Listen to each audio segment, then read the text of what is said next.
Good morning అండి. ఈ కొనుగోలు కార్యక్రమం స్టార్ట్ చేస్తామని అన్నీ చెప్తున్నారు, కానీ అధికారులు మామూలుగా ఆరబెట్టమంటున్నారు. దానికి ఇంత పర్సంటేజ్ ఉండాలంటున్నారు. 13%, 12%, 10% ఉంచమంటున్నారు. అక్కడికి కాస్త తరిగిపోతుంది.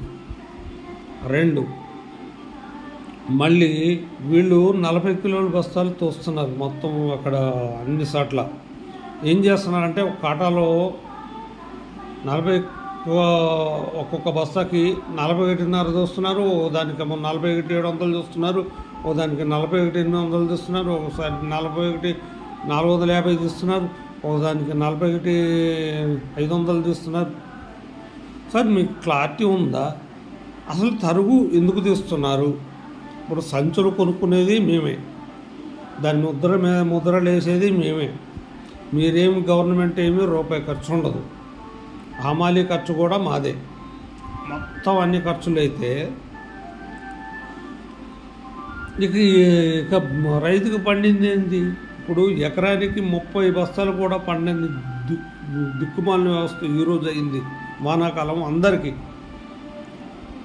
పంటలు పండక పైన వర్షాలకు తడిసిపోయి చచ్చిపోయి అటు ఇటు కూలోళ్ళు పెట్టి, ఆ కూలోళ్ళకి ఇంత ఆరబోసి వాళ్ళకి డబ్బులు పెట్టి, వాళ్ళకి స్ప్రైట్లు కావాలంటే స్ప్రైట్లు కావాలి, మిర్చీలు కావాలంటే మిర్చీలు కావాలి.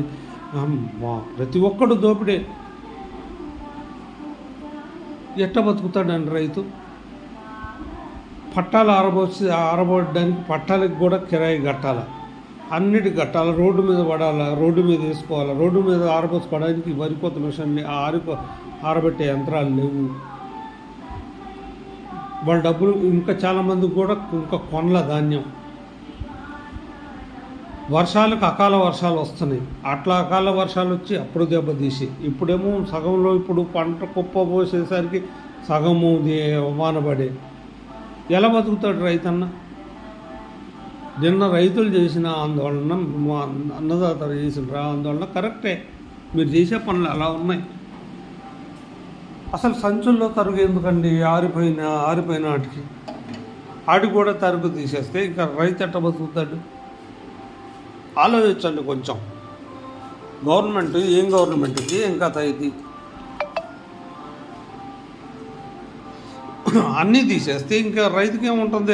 హళ్ళి సున్నా.